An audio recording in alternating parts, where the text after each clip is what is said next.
If anyone had told her that just weeks after her wedding she would regret everything, she would have laughed in disbelief. But there she was, sitting alone in a marriage that looked perfect from the outside and felt like slow heartbreak on the inside. What went so wrong so quickly? And why did her husband seem happier than ever while she cried herself into silence? The sun was hot the day Emily and Daniel got married. The air smelled of jollof rice and new perfume. People danced and praised the new couple. Everyone said they looked perfect together. But deep inside, Emily's heart was not dancing. She smiled for the pictures, nodded at the prayers, but something inside her felt off, like a shoe that didn't fit. When they moved into their new apartment in Life Camp, a quiet area in Abuja, things didn't feel like a fresh start. Instead, it felt like she had walked into a strange house and locked the door behind her. The rooms were neat. The kitchen sparkled. Her husband, Daniel, treated her like gold. He helped with chores, surprised her with pastries from her favorite bakery, and told her she was beautiful even when she had tears on her face. Yet, Emily cried every single day. In the beginning, Daniel was worried. He would sit beside her on the sofa, holding her hand softly. "Sweetheart, what is the matter?" he asked one evening, his eyes filled with concern. Emily wiped her face with the back of her hand. "I don't know," she whispered. "I just feel so empty." "Is it me?" he asked, his voice shaking. "Did I do something wrong?" Emily looked at him but couldn't find the words. "No," she said, crying even more. "I don't know what's wrong." Daniel held her until she fell asleep. The next day, he ordered food so she wouldn't cook. He bought her a dress the day after that. On Friday, he took her out to a quiet restaurant in Woos. But the sadness in her heart did not leave. It sat heavy, like a rock. She began to feel trapped. She watched Daniel laugh on video calls with his friends, his eyes bright with happiness. Meanwhile, she felt like a ghost in her own body. Her chest felt tight. She had pounding headaches almost every day. One Saturday morning, after crying into her pillow for hours, she sat up suddenly. Her eyes were swollen, her voice hoarse. "I need to leave for a while," she said. Daniel looked up from his phone. "Leave?" he asked, confused. "I want to spend the weekend at Auntie Grace's house," she said.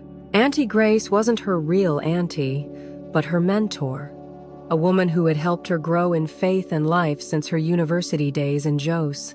Daniel nodded quickly, almost too quickly. "That's a good idea. I think it will help." His cheerfulness annoyed her. As he helped her pack and drove her to Hilltop, where Auntie Grace lived, she sat quietly, staring out the window. The streets were busy with people carrying water, hawkers knocking on car windows, and buses honking. When they got to the gate, Daniel smiled and said, "I'm happy you're going to a place of peace." Emily frowned. "Why are you so happy to drop me off?" she asked. "I'm happy because I think you'll find joy there," he said with a soft smile. She didn't reply. She picked up her bag and walked into the compound. The walls were covered with bright flowers, and the scent of ogbono soup floated in the air. Inside, Auntie Grace's husband was shouting at the television, watching a football match with full excitement. "Goal!" he screamed, jumping off the couch. "These men, Auntie Grace laughed, clapping her hands. "Look how happy he is for a team that doesn't even know he exists." Her husband got up and hugged her from behind. "At least I'm married to a woman who supports my madness," he said, planting a kiss on her cheek. Emily stood there, frozen. Daniel used to shout at the television too, and it irritated her so much. But here, Auntie Grace was laughing, even enjoying it. "Come, dear," Auntie Grace said gently. "Food is ready." Emily sat down to eat, and after one spoonful, a tear dropped from her eye. Auntie Grace noticed. "My dear, what's wrong?" she asked. "My husband hasn't called me," Emily said, her voice shaky. "Is that why you're crying?" Auntie Grace smiled softly. "Wasn't he the one who brought you here? Shouldn't you be the one to call him and ask if he got home safely?" Emily blinked. She hadn't thought of it that way. Slowly, her thoughts began to shift. She stayed quiet for the rest of the meal, but something had started changing inside her. A small crack had opened in her tightly shut heart. She was about to learn something new. The first night at Auntie Grace's house was different. Emily lay on the guest bed and listened to soft laughter floating in from the sitting room. It was almost midnight, but Auntie Grace and her husband were still talking like two old friends. Not arguing, not forcing conversation, just flowing, like water running gently in a stream. Emily turned on her side and stared at the wall. She thought of Daniel. Was he asleep already? Did he miss her? Why had he not called? She reached for her phone and checked. Nothing. No message. No missed call. She felt the tears coming again, but this time she stopped them. Just for tonight, she wanted to rest. The next morning was warm and peaceful. Birds chirped in the mango tree behind the house. The kitchen smelled of fried plantain and fresh akamu. Auntie Grace welcomed her with a bright smile and a long hug. "Did you sleep well?" she asked. Emily nodded. "Yes, Ma. Thank you." They ate together at the dining table, just the three of them. Her mentor's husband cracked silly jokes and told stories from his office in Jobby. Auntie Grace laughed freely, sometimes even hitting the table in amusement. Emily couldn't help but smile. After breakfast, the couple moved into their own world. He returned to his football game. She brought out her small basket of craft materials and sat by the window, making beaded jewelry. Emily sat quietly, watching both of them. They were in the same room, yet doing different things. Nobody was complaining. Nobody felt ignored. At first, Emily felt strange. She had always believed that couples must do everything together, eat together, watch the same movies, sleep at the same time. She remembered how she used to frown when Daniel brought out his game controller or when he laughed too long on the phone with his friends. She used to see it as rejection, as if his joy without her meant he didn't love her enough. Later in the afternoon, Auntie Grace came and sat beside her. "You're quiet, my dear." Emily nodded. "I'm just thinking." "About what?" her mentor asked gently. "About the way you and Uncle are. You seem happy even when you're not doing things together." Auntie Grace chuckled. "My dear, that's the beauty of it. Marriage is not about dragging your partner into your own world all the time. It's about building a space where both of you can breathe, grow, and still meet in the middle." Emily looked at her hands. "But when Daniel does his own things, I feel lonely. I feel forgotten." Her mentor reached out and held her hand. "That loneliness may not be from him.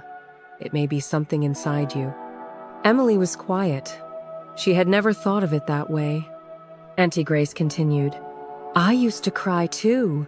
In the early years of our marriage, I wanted him to follow me everywhere. I wanted him to stop watching football and hold my hand all the time.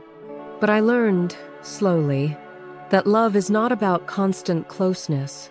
It's about trust, respect, and joy that doesn't depend on attention." Emily swallowed hard. Her throat felt tight. "Did Daniel do something wrong?" Auntie Grace asked. "No," Emily whispered. "He's good. He's very good." "Then maybe the problem is not the marriage. Maybe it's how you see the marriage." Those words stayed with Emily the whole evening. When she lay down at night, she played back the scenes of the day like a film. Uncle laughing loudly. Auntie Grace smiling quietly with her hands busy. No pressure, no complaints, just peace. She picked up her phone and looked at Daniel's contact. Her finger hovered over the call button. Then she placed the phone back on the table. Maybe tomorrow. That night, She didn't cry. She didn't feel empty. She felt something else. Stillness. And it felt like the beginning of something new. Sunday came with cool air and the smell of harmattan dust in the wind. Emily woke up early and stepped outside to the small veranda at the back of the house. The street was quiet. A woman passed by with a basin of oranges on her head, calling out her goods. A generator hummed faintly in the next compound. Emily sat alone, her hands wrapped around a warm cup of tea. Her thoughts were loud, louder than the noise of the city waking up. She thought about her past, her childhood, her mother. Her mother had always said, "If a man truly loves you, he will not want to be away from you for even 1 second." Emily believed those words. She held on to them like sacred truth. In secondary school, she would cry when her boyfriend did not call her after school. In university, she broke up with a boy who loved his campus fellowship more than he loved hanging out with her. To her, love meant constant attention, closeness, sacrifice. But now she was beginning to wonder. After breakfast, Auntie Grace handed her a small notebook and a pen. "Take this," she said. "I want you to write everything you're feeling. Don't think, just write." Emily hesitated at first, but something inside her pushed her to obey. She went back to the veranda and began to write. "I feel sad. I feel forgotten. I want him to ask me what I'm thinking. I want him to sit with me and just hold my hand. I want to feel important. I don't want him to laugh when I'm crying. I don't want to feel like I'm the only one trying. But I also know that he is kind. He cares. He tries. He listens. So maybe the sadness is not coming from him. Maybe it's coming from me." She stopped. Her hands were shaking. Her chest felt heavy. Auntie Grace came to sit beside her quietly. "Can I read it?" she asked. Emily handed over the notebook. After reading, Auntie Grace smiled, not with pity but with understanding. "My dear, you are not alone. Many women carry this quiet pain. We go into marriage hoping it will fill up the empty places in our hearts. But what we don't realize is that marriage is not a hospital. It is a partnership between two people who are still growing." Emily blinked back tears. "I thought I was ready," she said. "I thought I knew what love looked like." "It's okay," Auntie Grace said gently. "Many of us enter with dreams that are not real. We want a man who will be our joy, our peace, our mirror, and our friend all at once. But sometimes, what we really need is to find those things in ourselves first." Emily felt something break open inside her, a soft crack, not painful this time, but healing. She thought of Daniel again, of the times he brought her food when she refused to eat, of how he would rub her back silently while she cried without words, of how he kept smiling, even when her silence hurt him. She stood up and went inside. She picked up her phone, and this time, she didn't hesitate. "Hello?" Daniel's voice came on after 2 rings. "Hi," she said softly. "I just wanted to check on you. Did you get home safely yesterday?" There was a pause, then a warm laugh from the other side. "I'm fine. Thank you, Em. I've missed you." Emily smiled, her eyes wet. "I've missed you too." That afternoon, she sat with Auntie Grace in the living room. Uncle was on the phone talking to his brother. Auntie Grace was fixing beads into a pair of earrings. Emily looked around the house. It was not big. It was not perfect. But there was peace.